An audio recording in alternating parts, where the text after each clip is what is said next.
कसा लागला? आज महाराष्ट्राच्या सर्वांनाच पडलेला प्रश्न विधानसभा निवडणुकांचा निकाल लागला, तरी देखील जे जिंकले त्यांचं मी अभिनंदन करतो आणि ज्यांनी प्रामाणिकपणाने महाविकास आघाडीच्या त्यांना मी तसं पाहिलं तर एक जणू काही लाटेपेक्षा सुनामीच आली असं निकालाने दिसतंय. पण हा निकाल सर्वसामान्य जनतेला पटलाय की नाही हा सुद्धा एक महत्त्वाचा प्रश्न आहे. एकूण आकडे जे काही दिसत आहेत ते आकडे बघितल्यानंतर या सरकारला अधिवेशनामध्ये एखादं बिल मंजुरीसाठी मांडण्याची गरजच नाही असे आकडे आहेत. पटलाय की नाही शिल्लक ठेवायचा हा सुद्धा एक महत्त्वाचा प्रश्न आहे. आणि 1-1.5 वर्षापूर्वी भारतीय जनता पक्षाचे तुर्तास असलेले अध्यक्ष JP नड्डा जे बोलले होते की एकच पक्ष राहील, party, one nation one election आणि वन पार्टी या दिशेने आपली आगेकूच चालली की काय असं भीतीदायक चित्र आहे. एकूणच हा निकाल जर का बारकाईने पाहिला तर आम्ही ज्या काही प्रचार सभा घेतल्या संपूर्ण राज्यभर आम्ही सगळेच फिरलो. सुषमाताई आहेत, अनिल आहेत, आदित्य आहेत, संजय आहे, मी स्वतः आहेत. हा निकाल म्हणजे लोकांनी महायुतीला मतं का दिली? सोयाबीनला भाव मिळत नाही म्हणून दिली का? कापसाची खरेदी होत नाही म्हणून दिली का? महाराष्ट्रातले उद्योग गुजरातला नेले जात आहेत म्हणून दिले का? महिलांची सुरक्षितता वाऱ्यावरती सोडली गेले म्हणून दिली का? म्हणजे नेमकं कळत नाही की कोणत्या प्रेमापोटी तर हा शब्द चुकीचा आहे, रागापोटी अशी ही लाट जणू काय उसळले हे कळत नाहीये. हा निकाल अनाकलनीय आहे आणि याच्या मागचं गुपित हे काही दिवसामध्ये तर शोधावं लागेल. तूर्त मी महाराष्ट्राच्या जनतेला सांगतोय की आपण निराश होऊ नका, खचून जाऊ नका. काही जण म्हणतात की हा EVMचा विजय आहे, असूही शकतो, पण महाराष्ट्राच्या जनतेला हा निकाल मान्य असेल तर मग कोणीच काही बोलण्याची गरज नाहीये. पण जर मान्य नसेल तर त्यांना सांगतो की आम्ही प्राणपणाने महाराष्ट्रासाठी लढत राहू, महाराष्ट्राच्या हितासाठी आम्ही लढत राहू. कोणी काही म्हटलं तरी महाराष्ट्राच्या जनतेला मी वचन देतो की आम्ही तुमच्यासोबत आहोत. हा जो विजय आहे महायुतीचा लाडकी बहीणचा इम्पॅक्ट असल्याचं म्हटलं जाते. लाडकी बहीणचा इम्पॅक्ट जर का असेल तर मग बाकीच्या ज्या काही गोष्टी या उघड दिसत होता, आपण सुद्धा रिपोर्टिंग केलेलं आहे. मी तेच म्हटलं ना की सोयाबीनला भाव नाही आहे, कापूस खरेदी होत नाही, शेतकऱ्याच्या डोक्यावरती कर्ज चढलेलं आहे, बेरोजगारी वाढते आहे, महिला असुरक्षित आहेत, ह्या अशा अनेक गोष्टी, बेकारी वाढते आहे. तर लाडकी बहीण पेक्षा ज्या महिला आमच्या सभेला प्रचंड संख्येने येत होत्या त्यांच्यासमोर प्रश्न होता की घर कसं वाढवायचं, चालवायचं. कारण महागाई वाढते म्हणजे वाढती महागाईची शाबासकी म्हणून या सरकारला मत दिलं का? आणि आता मला एक असं वाटतं प्रामाणिकपणे, हा टोमणा नाही, की यावेळेला तरी अस्सल भाजपचा कोणतरी मुख्यमंत्री होईल अशी अपेक्षा आहे किंवा आशा आहे. महाराष्ट्र विकास आघाडीचं आम्ही फार प्रामाणिकपणाने वागलो हे चुकलं की काय असं आम्हाला वाटतंय.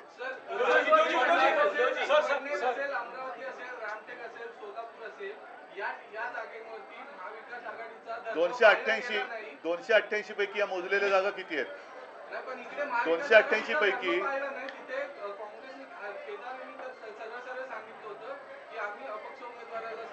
बरोबर आहे, पण 288 पैकी या जागा किती आहेत आणि अशाच काही जागा या त्यांच्याकडे पण आहेत. पण म्हणून मी म्हटलं ना की अशी लाट उसळले असं काय नेमकं यांनी काम केले ते तिथे दाखवा ना. पण आणखीन एक गोष्ट अशी आहे की ठीक आहे, आता ते जिंकलेले तर आहेत, त्याच्यामुळे त्याच्यात मला त्यांचं अभिनंदन करण्यामध्ये मला कुठे कद्रूपणा दाखवायचं नाहीये. मी त्यांचं अभिनंदन करतो. आणि आता निवडणूक आयोगाने स्थगिती दिलेली लाडकी बहीण ही योजना पूर्ववत चालू करून त्याच्यात 2100 रुपये दर महिना ते द्यायला लागतील. शेतकऱ्यांचं कर्जमुक्त ते लवकर करतील आणि जी काही त्यांनी आश्वासनं दिलेत ती नंतर कोणी बोलू नये की असा जुमला तर निवडणुकीच्या वेळेला करावा लागतो. या सगळ्या आश्वासनांची पूर्तता त्यांनी लवकरात लवकर करावी अशी माझी मागणी आहे. ग्राउंडवर फिरताना महाविकास आघाडीसाठी पोषक वातावरण दिसत होतं आणि इतका बदल अचानक लोकसभा निवडणूक झाल्यानंतर अवघ्या काही महिन्यात हाच एक अनाकलनीय बदल. आणि मला असं वाटतं की करोनाच्या काळामध्ये कुटुंब प्रमुखापर्यंत प्रमाणे माझं ऐकणारा महाराष्ट्र हा माझ्याशी असा वागेल याच्यावरती माझा विश्वास नाही आहे.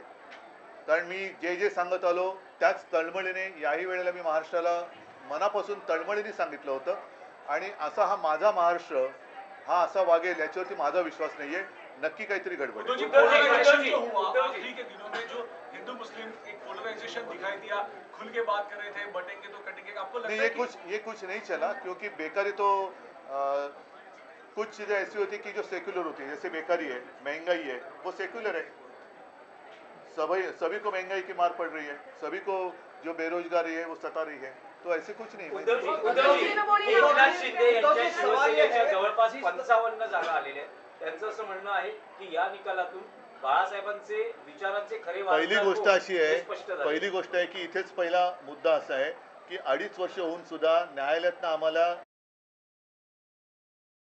शरद पवारांशी बोलणं झालं का? कारण या निकालात काँग्रेसचे दिग्गज नेते पडले, बाळासाहेब थोरात, यशोमती हो. ठाकूर सारखे दिग्गजांचा पराभव झाला. शरद पवारांशी किंवा मग काँग्रेसच्या बड्या नेत्यांशी नाही, अद्याप बोलणी झालेली नाहीये.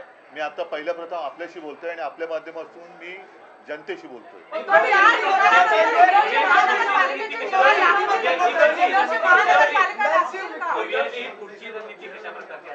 पहिलं आम्ही अमुक करू, त्याच्यानंतर तमुक सांगितलं जात नाही. शेवटी पहिली गोष्ट आहे की आजचा निकाल हा पूर्णपणे अनपेक्षित आणि अनाकलनीय आहे.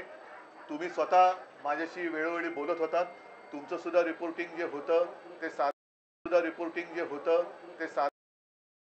निकाल अनपेक्षित वाटावा असंच होतं.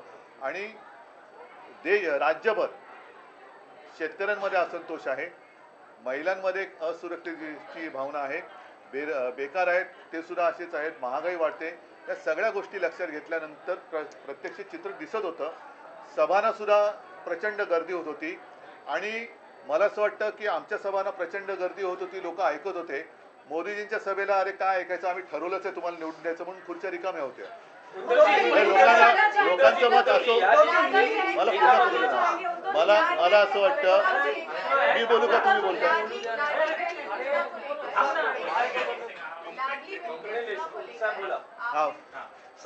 नाही, मला असं वाटतं की आमच्या सभांना प्रचंड गर्दी होत होती, आमचं भाषण पूर्णपणे ऐकत होते. मोदींच्या आणि अमित शहाना तर नंतर सभा घेण्याची गरज लागली नाही, कारण लोक म्हणत होते तुमचं ऐकायची गरजच नाही, आम्ही तुम्हाला मत द्यायचं ठरवलंच आहे, म्हणून त्यांच्या खुर्च्या रिकाम्या पडलेल्या होत्या. म्हणजे लोकांनी एवढं पक्क केलं होतं का की यांच्या सभेला जाण्याची गरजच नाही, यांचं सगळंच पटलं आम्हाला. म्हणजे रिकाम्या सभांचे व्हिडिओ फोटो सगळे येत होते. त्यांचं भाषण चालू असताना लोक सभा सोडून जात होते.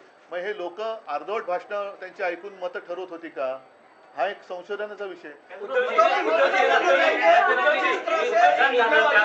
मतदानाची टक्केवारी जी आहे ती मध्यरात्री घोषित करण्यात आली, उशिरा घोषित करण्यात आली, यामध्ये काय वाटतं का तुम्हाला? आता याच्यामध्ये नेमकं खरं काय ते आपल्या सगळ्यांचे 17C फॉर्म हे राज्यभर तपासल्यानंतर कळेल की त्या 17C फॉर्म मध्ये मतदान किती झालेलं, त्याच्यानंतर टक्केवारी वाढली असेल तर गफलत आहे. एका बाजूला शिवसेनेला जिंकलेल्या जागा आणि दुसऱ्या बाजूला माहीम असेल, वरळी असेल, वांद्रे पूर्व या राखलेल्या जागा, यावर तुमची काय प्रतिक्रिया? राखलेल्या जागा आम्ही राखलेल्या आहेत आणि हरलेल्या जागा आम्ही हरलेलो. विशेषतः माहीम ही जी जागा होती, महाराष्ट्राचं तिथे लक्ष होतं, आमचीच जिंकलेली जागा होती ना, ती राखली आम्ही. धारावी के टेंडर को लेकर आप लोगों ने काफी विरोध किया था, लेकिन अब राज्य में इनकी सरकार बनने जा रही है, अब धारावी को लेकर आगे क्या कुछ करें? पहले धारावी के बारे में यूएस गवर्नमेंट क्या भूमिका लेती है वो देखनी पड़ेगी. ठीक है, मला असं वाटतं योजना को लेकर आपने अभी कहा कि किस तरह से महिला सुरक्षा, बेरोजगारी ये बड़े मुद्दे हैं, लेकिन आज प्रेस कॉन्फ्रेंस करने के बाद उन्होंने तथ्य देते हुए ये कहा कि हमारी योजना पर सवाल खड़े कर रहे हैं, पर अपने मैनिफेस्टो में भी कहीं ना कहीं ये योजना लागू। हाँ बिल्कुल दी थी, इसलिए मैं अभी अपेक्षा कर रहा हूँ. चुनाव आयोग ने रोक लगाई थी, अब चुनाव खत्म हो गए हैं, उन्होंने तो 2100 रुपया डिक्लेयर किया है, तो कल से शुरू करें, हम इंतजार कर रहे हैं. चला, धन्यवाद सगळ्यांना. जय महाराष्ट्र. हिंदी में